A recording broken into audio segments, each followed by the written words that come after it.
Henry, a chameleon. This is the story of Henry, our pet chameleon. Chameleons are in a class by themselves and are no ordinary reptiles. They are easily distinguished from their nearest relatives, the lizards, by certain outstanding features. A chameleon's tongue is as long as its body. Its limbs are long and slender, and its fingers and toes resemble a parrot's claws.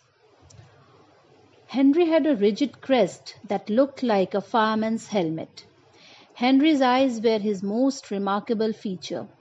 They were not beautiful, but his eyes were independent of each other. He could move one eye without disturbing the other. Each eyeball bulging out of his head wobbled up and down, backward and forward. This frenzied movement gave Henry a horrible squint, and one look into Henry's frightful gaze was often enough to scare people into believing that chameleons are dangerous and poisonous reptiles. One day, grandfather was visiting a friend when he came upon a noisy scene at the garden gate. Men were shouting, hurling stones, and brandishing sticks. The cause of this uproar was a chameleon that had been discovered sunning itself on a shrub. Someone claimed that the chameleon could poison people 20 feet away simply by spitting at them. The residents of the area had risen up in arms. Grandfather was just in time to save the chameleon from certain death. He brought the little reptile home.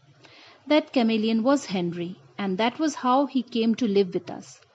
When I first visited Henry, he could treat me with great caution, sitting perfectly still on his perch with his back to me. The eye nearer to me would move around like a beam of a searchlight until it had me well in focus. Then it would stop, and the other eye would begin an independent survey of its own. For a long time Henry trusted no one and responded to my friendliest gestures with grave suspicion. Tiring of his wary attitude, I would tickle him gently in the ribs with my finger. This always threw him into a great rage. He would blow himself up to an enormous size as his lungs filled up with air, while his color changed from green to red. He would sit up on his hind legs, swaying from side to side, hoping to overawe me. Opening his mouth very wide, he would let out an angry hiss. But his threatening display went no further. He did not bite. Henry was a harmless fellow. If I put my finger in his mouth, even during his wildest moments, he would simply wait for me to take it out again. I suppose he could bite. His rigid jaws carried a number of finely pointed teeth, but Henry seemed convinced that his teeth were there for the sole purpose of chewing food, not fingers. Henry was sometimes willing to take food from my hands. This he did very swiftly. His tongue performed like a boomerang and always came back to him with the food, usually an insect, attached to it.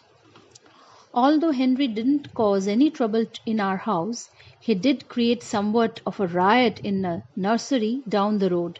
It started quite innocently.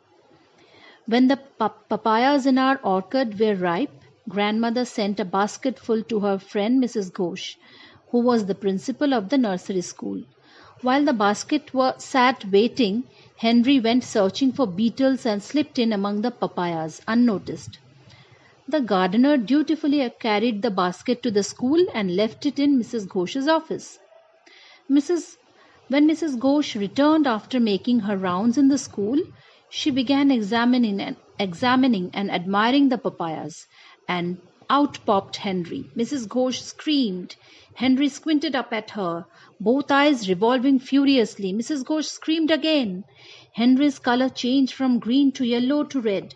His mouth opened as though he too would like to scream. An assistant teacher rushed in, took one look at the chameleon and joined in the shrieking. Henry was terrified. He fled from the office, running down the corridor and into one of the classrooms. There he climbed up on the desk while children ran in all directions, some to get away from Henry, some to catch him. Henry finally made his exit through a window and disappeared in the garden. Grandmother heard about the incident from Mrs. Goschel, but didn't mention that the chameleon was ours. It might have spoilt their friendship. Grandfather and I didn't think Henry would find his way back to us because the school was 3 blocks away. But a few days later I found him sunning himself on the garden wall. Although he looked none the worse for his adventure, he never went abroad again. Henry spent the rest of his days in the garden, where he kept the insect population well within the bounds. Henry